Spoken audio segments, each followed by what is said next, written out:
ಆದ್ಮೇಲೆ ನಾವು ಇವತ್ತು ಹೆಗ್ಡಳ್ಳಿ ತೋಟದಲ್ಲಿದ್ದೀವಿ ನೋಡಿ. ಈಗ ಒಂದೆರಡು ದಿನದ ಮುಂಚೆ ಇಲ್ಲಿ ಒಳ್ಳೆ ಮಳೆ ಬಂದಿದೆ. ಪ್ರಕೃತಿ ಯಾವಾಗಲೂ ನಿಮ್ಗೆ ಅನುಕೂಲವಾಗೇ ಇರುತ್ತೆ. ಏನೋ ಕಾರಣಾಂತರದಿಂದ ಇಲ್ಲಿ ತೋಟದ ಮೋಟ್ರು ಕೆಟ್ಟೋಗಿದೆ, ಅದನ್ನು ಸರಿಪಡಿಸೋಕೆ ತಗೊಂಡೋಗಿದ್ದಾರೆ. ಅಲ್ಲಿವರೆಗೆ ಜಮೀನಿಗೆ ನೀರಿಗೆ ತೊಂದರೆ ಆಗಬಾರ್ದು ಅಂದ್ಬಿಟ್ಟು ಪ್ರಕೃತಿ ನಿಮ್ಮ ಜೊತೆಲಿ ಇರ್ತದೆ ಅನ್ನೋದಕ್ಕೆ ಮೊನ್ನೆ ಒಂದು ಒಳ್ಳೆ ಅದ್ಭುತವಾದ ಮಳೆ ಆಗಿದೆ.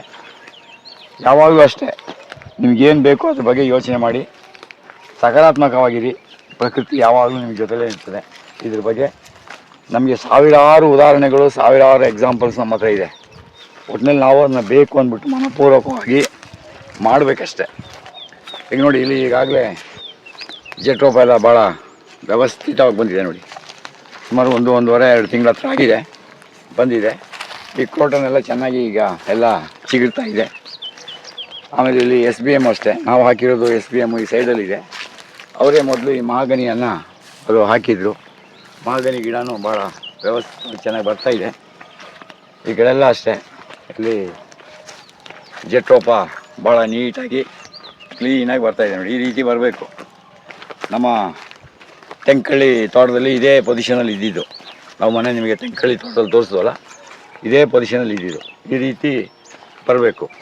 ಮತ್ತು ಒಂದು ಗೇಟು, ಒಂದು ಎಂಟ್ರೆನ್ಸ್ ಬಂದಾಗ ನೋಡೋಕ್ಕೆ ನಿಮಗೆ ಒಂದು ಲುಕ್ ಇರಬೇಕು. ಇನ್ನೊಂದು 2-3 ವರ್ಷದಲ್ಲಿ ನೋಡಲಿಕ್ಕೆ ಒಂದು ಅದ್ಭುತವಾಗಿರುತ್ತೆ, ಭಾಳ ಚೆನ್ನಾಗಿ ಕಾಣಿಸುತ್ತೆ. ನೀವು ವಾಕ್ ಮಾಡೋದಾದರೆ ನಿಮ್ಮ ಗೇಟ್ ಮುಂದ್ಗಡೆ ಈ ರೋಡಲ್ಲೇ ತಿರುಗಾಡಿದ್ರೆ ಸಾಕು. 8 ಸರಿ ತಿರುಗಾಡಿದ್ರೇ ನಿಮಗೆ ಒಂದು ಅದ್ಭುತವಾಗಿರುತ್ತೆ. ಅದೇ ರೀತಿ ನಿಮಗೆ ಇದು ಮಹಾಗನಿ ಇಲ್ಲೇನಾಗುತ್ತೆ ಅಂದರೆ, ಇವಾಗ ನಿಮಗೆ ಇಲ್ಲಿ 2-3 ಸುಳಿ ಬರ್ತದೆ. ಆ 2-3 ಸುಳಿ ಬಂದಾಗ ಈ ರೀತಿ ನಾವೇನು ಮಾಡಬೇಕು, ಯಾವುದು ವೀಕ್ ಇದೆ ಅದನ್ನ ಬಂದುಬಿಟ್ಟು ಯಾವುದು ಸ್ಟ್ರಾಂಗ್ ಇದೆ ಅದನ್ನ ಈ ರೀತಿ ಮೇಲೆ ಬಿಟ್ಕೊಳ್ಬೇಕು. ಅವಾಗ ಏನಾಗ್ತದೆ, ಅದು ಒಳ್ಳೆ ಬೆಳವಣಿಗೆ ಆಗುತ್ತೆ. ಇದನ್ನು ತೆಗೆದು ಇಲ್ಲಿ ಬುಡಕ್ಕೆ ಮಲ್ಚಿಂಗ್ ಮಾಡಿಬಿಡ್ಬೋದು. ಹಾಗೆ ನಾವು ಸ್ವಲ್ಪ ಗಮನಿಸ್ಕೊಂಡ್ರೆ ನಮಗೆ ಇದು ಭಾಳ ಚೆನ್ನಾಗಿ ನೋಡಿ, ಒಳ್ಳೆ ಗ್ರೀನರಿಯಾಗಿ ಎಲ್ಲ ಚೆನ್ನಾಗಿ ಬಂದಿದೆ. ಮಹಾಗನಿ ಚೆನ್ನಾಗಿ ಬರ್ತಾಯಿದೆ, ಇದಕ್ಕೆ ಸರಿಯಾಗಿ ಬೀಳುತ್ತೆ. ನೀವು ಜೆಟ್ಟಲ್ಲಾಗಲಿ ಡ್ರಿಪ್ಪಲ್ಲಾಗಲಿ 10 ಸಾರಿ ನೀರು ಕೊಡೋದು ಒಂದೇ, ಮಳೆಯ ನೀರು ಒಂದಕ್ಕೆ ಸಮ. ಒಂದು ಮಳೆ ಬಿದ್ದುಬಿಟ್ರೆ ಆ ಭೂಮಿಯಲ್ಲಿ ಆಗೋ ವಾತಾವರಣದ ಒಂದು ಬದಲಾವಣೆನೇ ಬೇರೆ ನೋಡಿ. ಒಂದು ಮಳೆಗೇ ಇಲ್ಲಿ ಗಿಡ ಎಲ್ಲ ಎಷ್ಟೋ ಬದಲಾವಣೆ ಆಗಿದೆ. ಭಾಳ ಚೆನ್ನಾಗಿ ಬರ್ತಾಯಿದೆ. ಅದರ ಪಾಡಿಗೆ ಜೆಟ್ರೋಪ ಅದು ಹಾಗೆ ಇದೆ. ಅದು ಇನ್ನು ಇದೆಲ್ಲ ಇವಾಗ ಕೆಲಸ ನಡೆದಿರೋದು ಇಲ್ಲಿ ನೀವು ನೋಡ್ಬೋದು. ಹಾಗೆ ಇಲ್ಲಿ ತೋಟ ಫುಲ್ಲು ಗ್ರೀನರಿ ಆಗಿಬಿಟ್ಟಿದೆ ನೋಡಿ. ಇವಾಗ ನಿಮ್ಗೆ ನೋಡಲಿಕ್ಕೆ ಒಂದು ತುಂಬ ಖುಷಿ ಆಗುತ್ತೆ.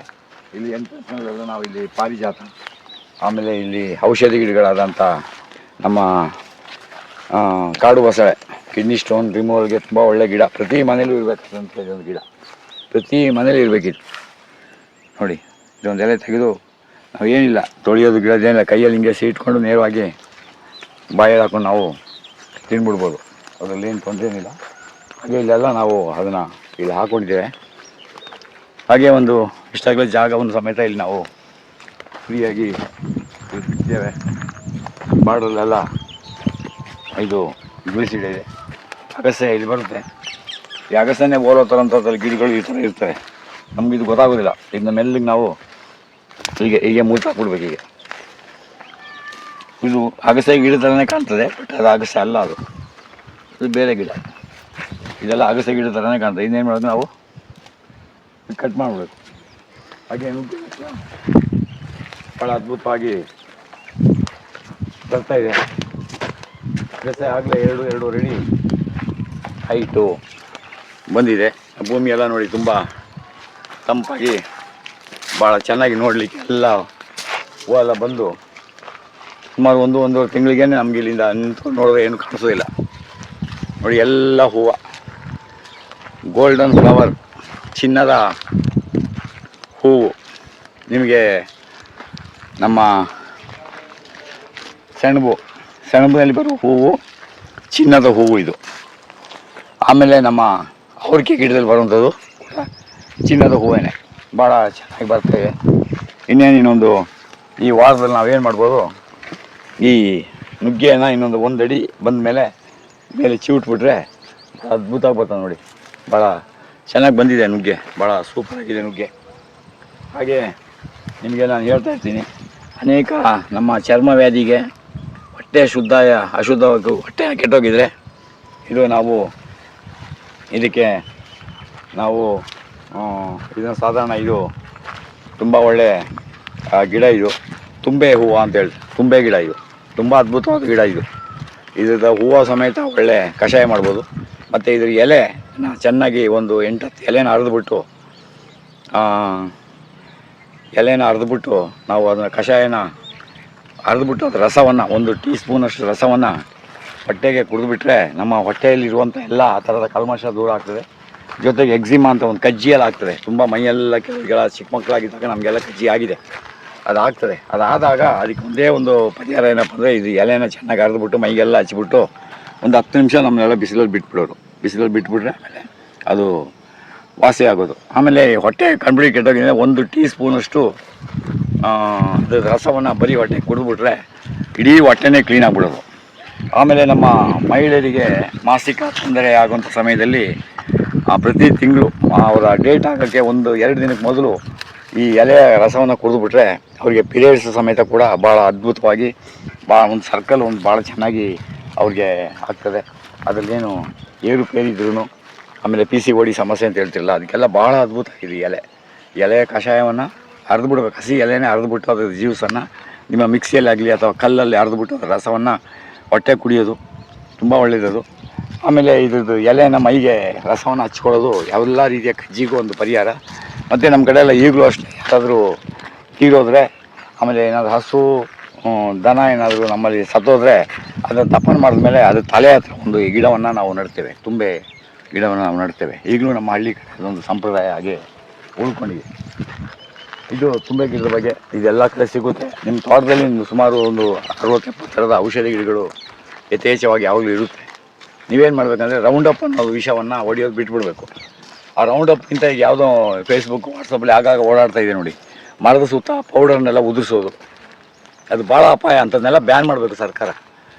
ಏನೋ ಅಥವಾ ಯಾರೋ ಒಬ್ಬರು ತೋಟದ ಪಕ್ಕದಲ್ಲಿ ಒಂದು ಮರ ಬೆಳೆದಿರ್ತಾರೆ, ಯಾರೋ ಹೋಗಿ ಅದಕ್ಕೆ ದ್ವೇಷಕ್ಕೆ ಹೊಟ್ಟೆಗಿಚ್ಚಿಗೆ ಅದನ್ನೆಲ್ಲ ಹರಡ್ಬಿಡ್ಬೋದಲ್ವ, ಅವಾಗ ಎಷ್ಟು ತೊಂದರೆ ಆಗ್ತದೆ. ಅದು ಇಂಥದ್ದನ್ನೆಲ್ಲ ಫೇಸ್ಬುಕ್ ಆಗಲಿ ವಾಟ್ಸಪ್ ಆಗಲಿ ಪ್ರಚಾರ ಮಾಡ್ತಾ ಇದ್ದಾಗ ಅದನ್ನೆಲ್ಲ ಖಂಡಿಸ್ಬೇಕು ನಮ್ಮ ಜನ, ಮತ್ತು ಅದನ್ನ ವಿರೋಧಿಸ್ಬೇಕು.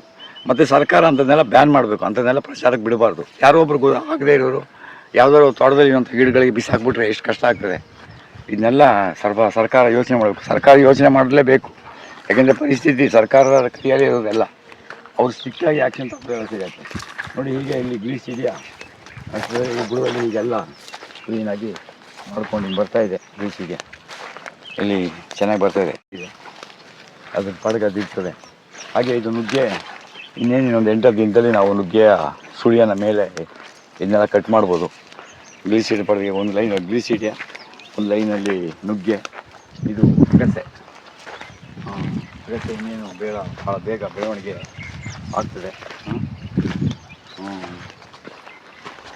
ಇಲ್ಲಿ ತೆಂಗಿನ ಗಿಡನೂ ಕೂಡ ಅಷ್ಟೇ ಭಾಳ ಚೆನ್ನಾಗಿ ಇಲ್ಲಿ ಬರ್ತಾಯಿದೆ. ಇನ್ನೊಂದು 15-20 ದಿವಸದಲ್ಲಿ ನಾವು ಇದನ್ನು ಎಲ್ಲ ಮುಚ್ಕೊಳ್ತೇವೆ, ತೊಂದರೆ ಇಲ್ಲ.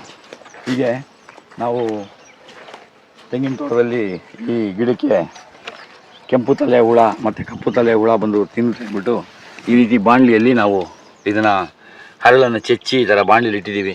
ಎಲ್ಲ ಬೇರೆ ಬೇರೆ ಹುಳುಗಳೆಲ್ಲ ಬಂದು ಇಲ್ಲಿ ಬೀಳ್ತವೆ. ಕಪ್ಪು ತಲೆ ಹುಳನೂ ಅಲ್ಲಿ ಬೀಳೋಕ್ಕೆ ಶುರುವಾಗ್ತದೆ. ನೀವು ನಾವು ಸಾತ್ನೂರು ತೋಟದಲ್ಲಿ ಮಾಡಿದ್ದಾರಲ್ಲ, ಅದರಲ್ಲಿ ಭಾಳ ಚೆನ್ನಾಗಿ ವೀಡಿಯೋದಲ್ಲಿ ಬಂದಿದೆ.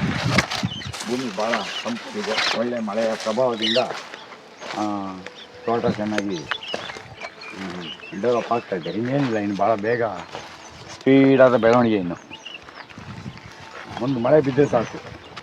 ಆವಾಗಲೂ ಹೇಳ್ತಾ ಇದ್ದೀನಿ ನಾನು, ಡ್ರಿಪ್ಪಲ್ಲಿ ನಾವು ಒಂದು ಬಿಡೋಕ್ಕಿಂತ ಮಳೆ ನೀರು ಉತ್ತಮ. ಮಳೆ ನೀರನ್ನು ನಾವು ಇದು ಮಾಡಬೇಕು. ಅದೇ ರೀತಿ ನೀವು ಹರಳನ್ನು ಚಚ್ಚಿಡೋಕ್ಕೆ ನಿಮಗೆ ಡಬ್ಬ ಸಿಕ್ಕಿದ್ರೆ ಈ ಥರ ನಿಮ್ಮಲ್ಲಿ ಪೇಂಟ್ ಮಾಡೋ ಡಬ್ಬ, ಇದು ವೇಸ್ಟ್ ಡಬ್ಬ, ಇಂಥ ಡಬ್ಬದಲ್ಲೂ ನಾವು ಅದನ್ನು ಕಲಸಿ ಇಟ್ಕೊಳ್ಬೋದು.